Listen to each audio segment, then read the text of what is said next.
In the field medical tent, gunpowder smoke still clinging to blood-stained uniforms. A surgeon scowled. "Don't even dream about it. You're just a nurse. You're not qualified." The woman was pushed back, her hands clutching an old leather journal tightly. The heart monitor screamed its flat tone. A SEAL shouted, "We're losing him!" At that exact moment, she yelled, "Clear! Trust me, just this once." The defibrillator flashed, and the heart beat again. The SEAL broke down crying. She saved us all." Clara Jensen stood in the corner of the field medical station like a ghost that everyone could see but chose to ignore. 29 years old. A Danish military nurse with a petite frame that seemed almost fragile in the harsh environment of the Middle Eastern Forward Operating Base. Her blonde hair was pulled back in a hasty ponytail, her face gaunt from months of insufficient sleep and constant stress. But her clear blue eyes held a sadness that spoke of deeper wounds than physical exhaustion. She wore a faded white medical coat over desert camouflage fatigues, both garments stained with the inevitable mixture of dust, sweat, and blood that marked everyone who worked in battlefield medicine.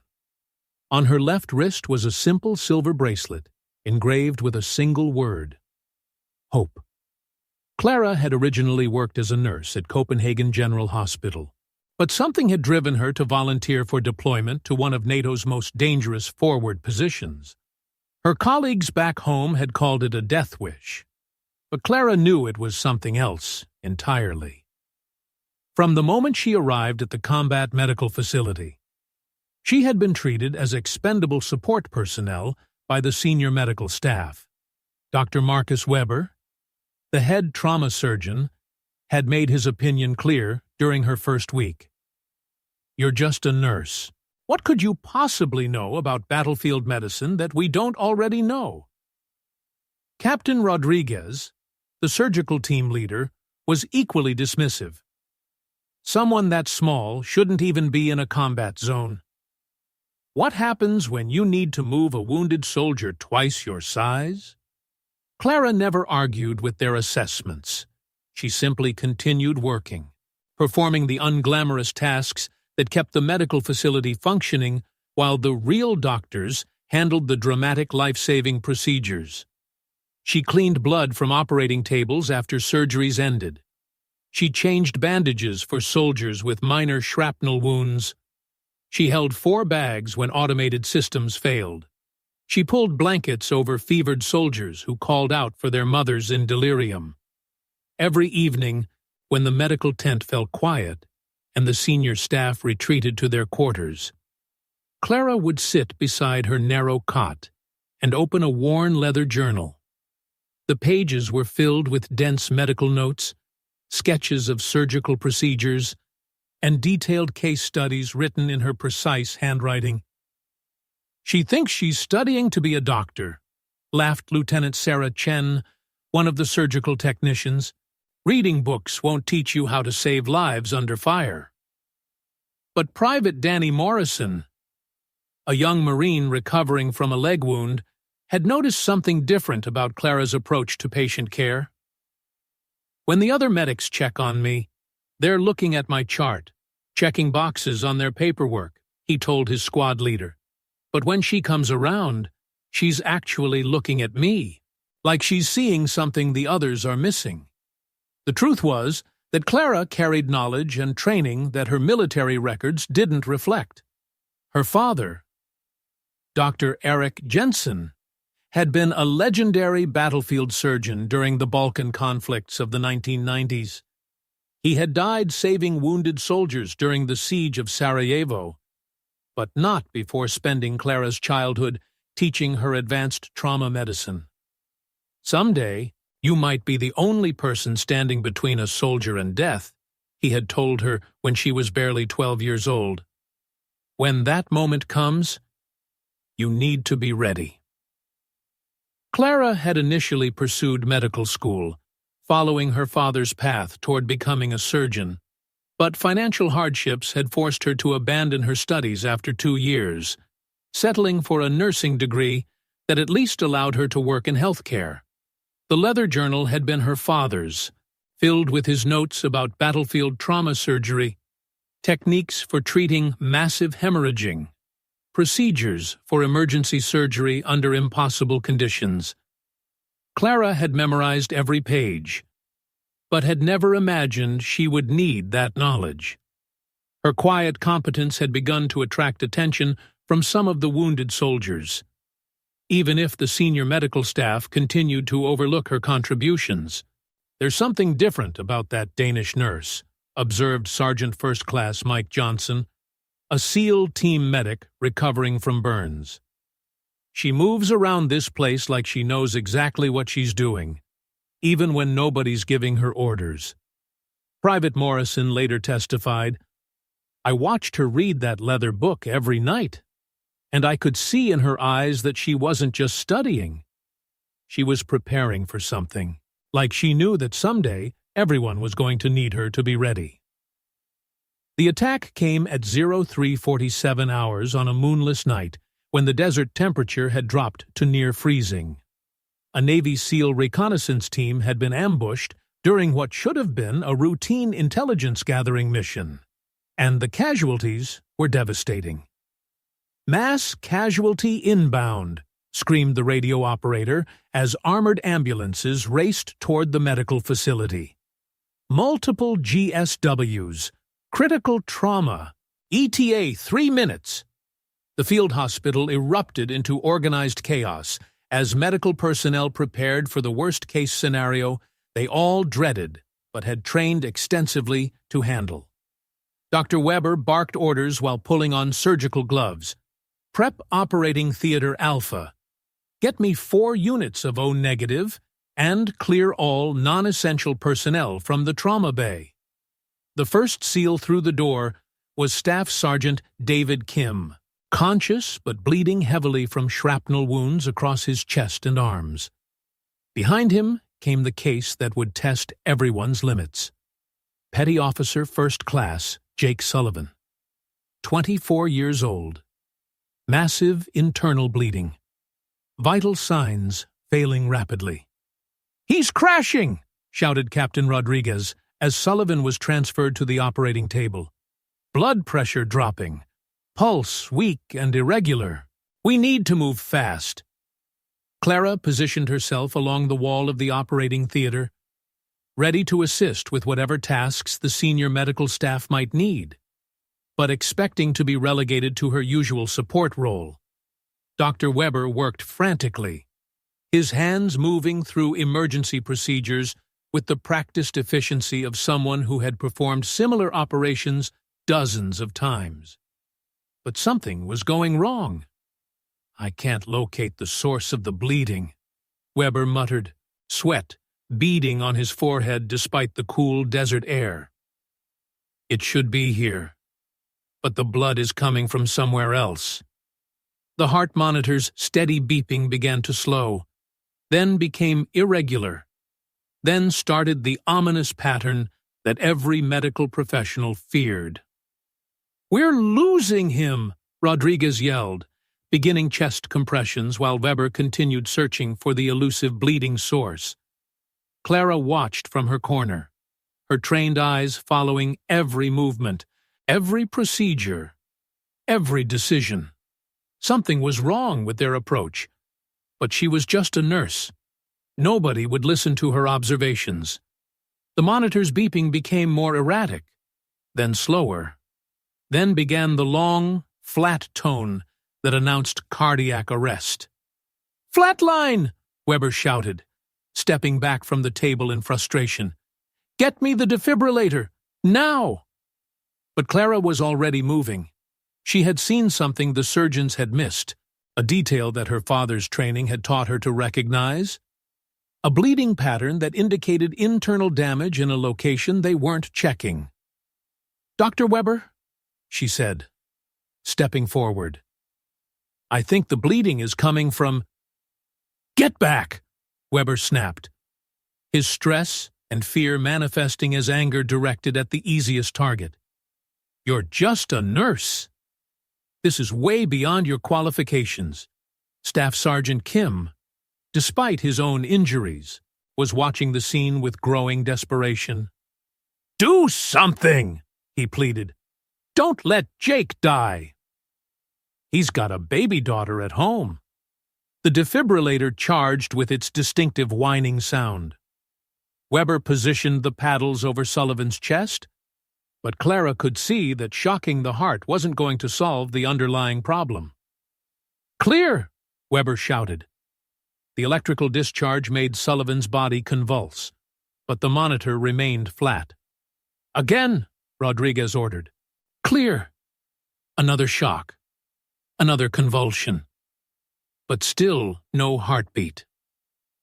Clara felt something break open inside her chest. She thought about her father, about the soldiers he had saved, about the knowledge he had passed down to her, about the promise she had made to be ready when someone needed her. She pushed past the surgical technicians, grabbed Dr. Weber's shoulder, and spoke with a voice that carried authority she had never used before. "Move aside. Trust me, just this once." The desperation in her voice, combined with the absolute certainty of her movements, caused Weber to step back more from shock than from agreement. Clara's hands moved with precision that amazed everyone watching. She opened Sullivan's chest cavity further, probing with instruments, while her eyes scanned for the bleeding source that had eluded the senior surgeons. "There," she announced, pointing to a small tear in an artery that had been hidden by surrounding tissue. "Arterial nick. Barely visible, but it's been bleeding internally this whole time." Her movements became a blur of controlled urgency, clamping the artery, suturing the tear, controlling the bleeding with techniques that seemed to flow from muscle memory rather than conscious thought. "Charging the defibrillator again," she called out, positioning the paddles with the same confidence the senior surgeons had displayed. "Clear!" The shock, the convulsion, and then beep, beep, beep. Sullivan's heart began beating again. His blood pressure stabilized. His breathing became regular. The operating theater fell silent except for the steady sound of the heart monitor and Sullivan's breathing. Staff Sergeant Kim, tears streaming down his face, whispered the words that would echo through the entire military base. "She saved him. She saved us all." Dr. Weber later told investigators, "I've been a trauma surgeon for 15 years. But I watched a nurse perform a procedure that I couldn't execute under pressure. It was the most humbling moment of my medical career." As word spread throughout the forward operating base that a nurse had accomplished what senior surgeons couldn't, Clara found herself at the center of attention she had never sought and didn't want. But her work wasn't finished. Staff Sergeant Kim still needed treatment for his shrapnel wounds, and 2 other SEALs from the same mission were being brought in with critical injuries. "Ma'am," Kim said, as Clara began cleaning his wounds, "where did you learn to do surgery like that?" Clara opened her leather journal to the final pages, showing him detailed diagrams and notes written in a different handwriting than the newer entries. "My father was Dr. Clara Jensen, battlefield surgeon during the Bosnian War," she explained, while suturing Kim's deepest cut. "He died saving soldiers in Sarajevo, but he spent my childhood teaching me everything he knew about trauma medicine." Clara wasn't just a nurse who had gotten lucky. She was a trained surgical technician who had been forced to abandon medical school due to financial hardship, carrying knowledge that exceeded her official qualifications. The techniques she had used to save Sullivan's life were legendary procedures developed by her father. Methods that had saved hundreds of soldiers but had never been formally documented in medical textbooks. Dr. Weber, who had mocked Clara's capabilities just hours earlier, now stood at the foot of Sullivan's bed, staring at the patient who should have died but was now stable and conscious. "I owe you an apology," he said quietly. "I was wrong about your abilities, and my prejudice nearly cost a man's life." But Clara's response revealed everything about her character. "Doctor, apologies don't matter. What matters is that Jake gets to go home to his daughter." As news of Clara's medical intervention spread through military communication networks, the story took on a life of its own. A nurse had saved a SEAL's life using techniques that senior surgeons hadn't known existed. The commanding officer, Colonel James Mitchell, personally visited the medical facility to understand what had happened. "Nurse Jensen, I've read the report 3 times, but I need to hear it from you. How did you know what the surgeons had missed?" Clara's explanation was simple but devastating. "Sir, I've been watching our medical procedures for months. I've seen patterns, noticed things, but nobody asked for my input because I'm classified as support personnel rather than primary medical staff." The implications hit Colonel Mitchell immediately. How many soldiers had died or suffered unnecessarily because qualified medical personnel were being excluded from critical decisions based on rank rather than competence? Petty Officer Sullivan, now conscious and recovering, insisted on speaking to Clara personally. "Ma'am, Staff Sergeant Kim told me what happened. You saved my life when the doctors couldn't. I need to know. Why did you risk your career by going against their orders?" Clara sat beside his bed, her voice soft but steady. "Jake, you have a daughter waiting for you at home. That's all that mattered in that moment." But the story was about to become even more extraordinary. As Clara continued treating the wounded SEALs, her father's techniques proved effective for injuries that conventional military medicine struggled to address. Internal bleeding that would normally require helicopter evacuation to advanced surgical facilities. She was treating successfully in the field medical tent. "This is impossible," muttered Captain Rodriguez, watching Clara perform a complex vascular repair that should have required a full surgical team. Where did she learn procedures that aren't taught in medical school? The Leather Journal provided the answer. Dr. Clara Jensen hadn't just been a battlefield surgeon. He had been an innovator who developed emergency techniques specifically for treating combat injuries under impossible conditions. "My father believed that battlefield medicine required different approaches than hospital surgery," Clara explained while saving her 3rd SEAL in 6 hours. "You have limited equipment, no controlled environment, and no time for conventional procedures." Major Sarah Williams, a military nurse practitioner who had flown in from the main medical facility, was documenting Clara's techniques for official review. "These procedures need to be taught to every combat medic in the military," she declared. "This knowledge could save thousands of lives." But Clara's most important validation came from the SEALs themselves. Staff Sergeant Kim, despite his own injuries, had appointed himself as Clara's unofficial bodyguard and advocate. "Anyone who has a problem with Clara has a problem with me," he announced to the medical staff. "She's not just a nurse, she's our guardian angel." The other SEALs echoed his sentiment. These were hardened special operations soldiers who had faced the worst combat situations imaginable. But they spoke about Clara with reverence typically reserved for fellow warriors. "She didn't just save Jake's life," explained Petty Officer Tom Rodriguez. "She saved our team, our mission, our ability to trust that someone will be there when we need help." The transformation in the medical facility's culture was immediate and permanent. Dr. Weber began consulting Clara on every complex case, Captain Rodriguez requested that she be present during all trauma surgeries. The entire medical staff started treating her as a colleague rather than subordinate personnel. But perhaps the most meaningful change was in Clara herself. The quiet, overlooked nurse who had spent months doubting her own value suddenly found herself at the center of life-saving medical operations. "I spent so long trying to prove I belonged here," she told Major Williams during a brief break between surgeries.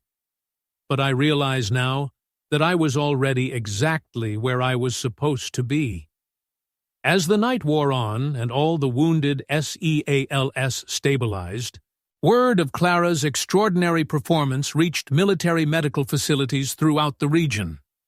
"We have requests from 3 different combat zones asking if we can send Clara to assist with critical cases," Colonel Mitchell reported to his staff. Apparently, everyone wants the Danish nurse who saved an entire SEAL team.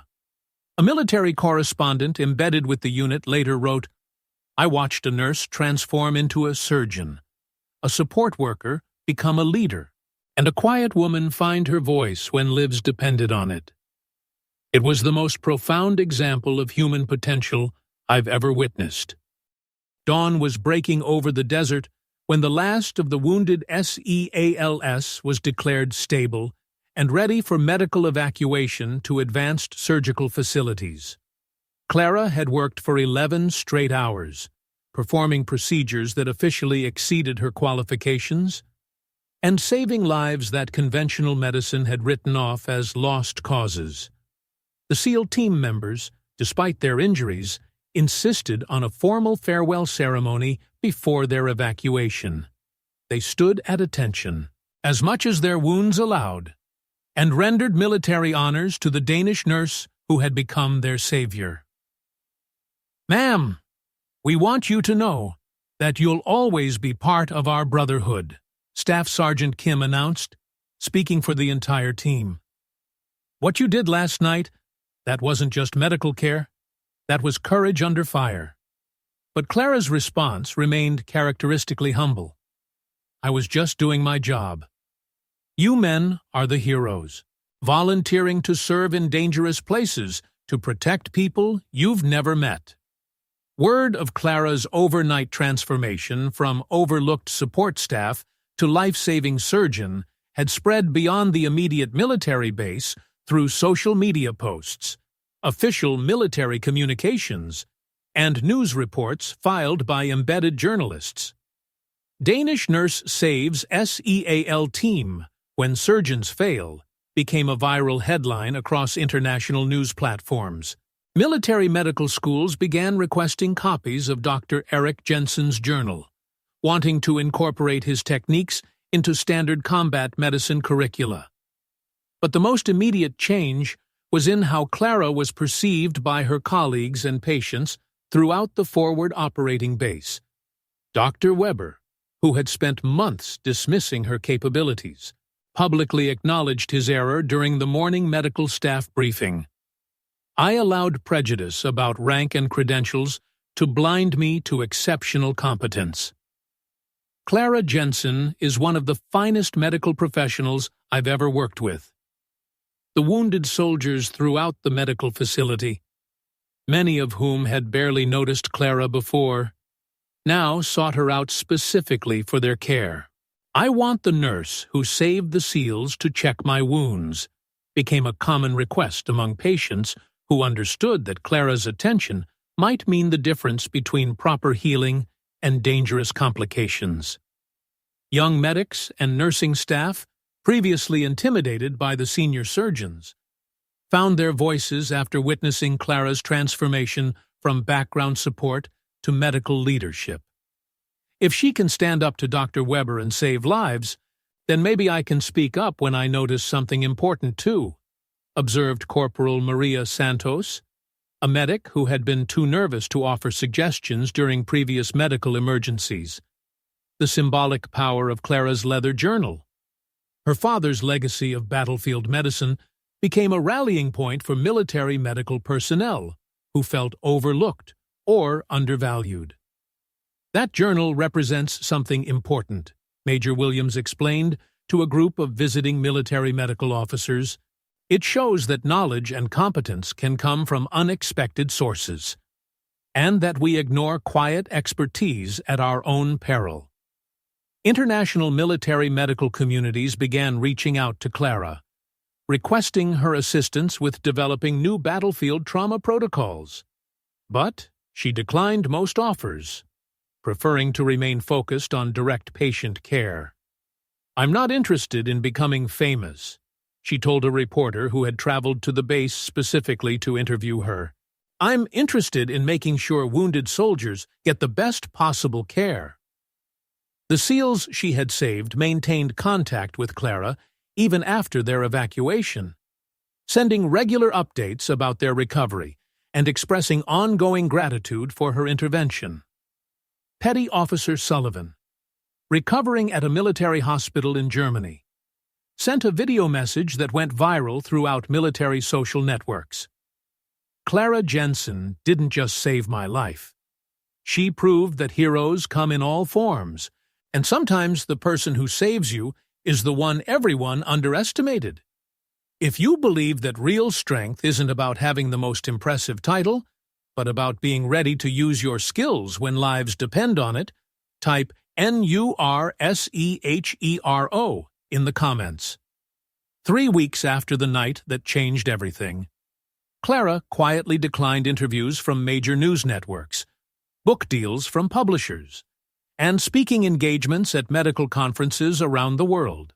She remained focused on her primary mission, caring for wounded soldiers at one of NATO's most dangerous forward operating bases.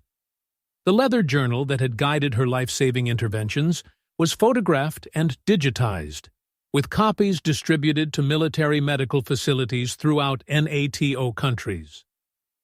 Dr. Clara Jensen's innovative trauma techniques, preserved through his daughter's dedication, became standard training material for combat medics worldwide. "These procedures could revolutionize battlefield medicine," announced Dr. Patricia Wells, NATO's chief medical advisor, during a press briefing about Clara's contributions. "We're looking at techniques that could save thousands of lives in current and future conflicts." But Clara herself remained characteristically focused on individual patients, rather than global recognition. When Colonel Mitchell offered her a promotion to senior medical officer, she politely declined. When the Danish military offered her a commendation and transfer to a prestigious hospital position, she requested to remain at the forward operating base. "These soldiers need experienced medical care," she explained, "and I've finally found where I belong." The SEALs she had saved made their own tribute to Clara's impact on their lives. Staff Sergeant Kim, now fully recovered, returned to the base with a special gift, a custom-made medical bag engraved with her father's name and filled with advanced trauma supplies.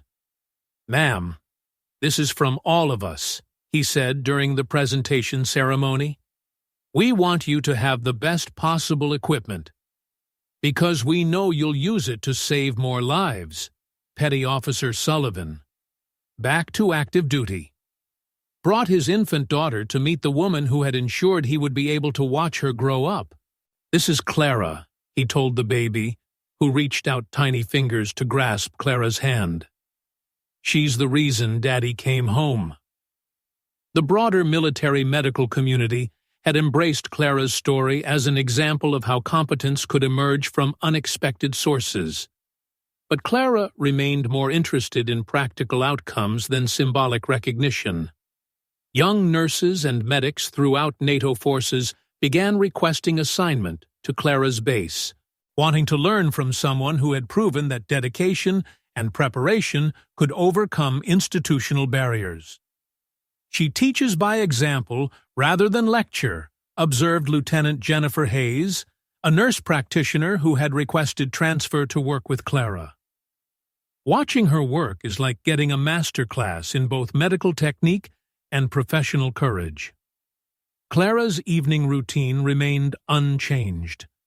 After each shift, she would sit beside her cot, and write in the leather journal, adding her own observations and techniques to her father's legacy, preparing for the next moment when someone would need her to be ready. The wounded soldiers, the grateful SEALs, the transformed medical staff, all of them were evidence that her father's words had been prophetic. Someday, you might be the only person standing between a soldier and death. That day had come, and Clara had been ready. Real expertise isn't about the title you carry, but about being prepared to use your knowledge when someone's life depends on your skills. If you believe in stories that touch the heart like this one, leave a comment, and don't forget to subscribe to SN Quiet Stories. We tell the stories that shouldn't be forgotten,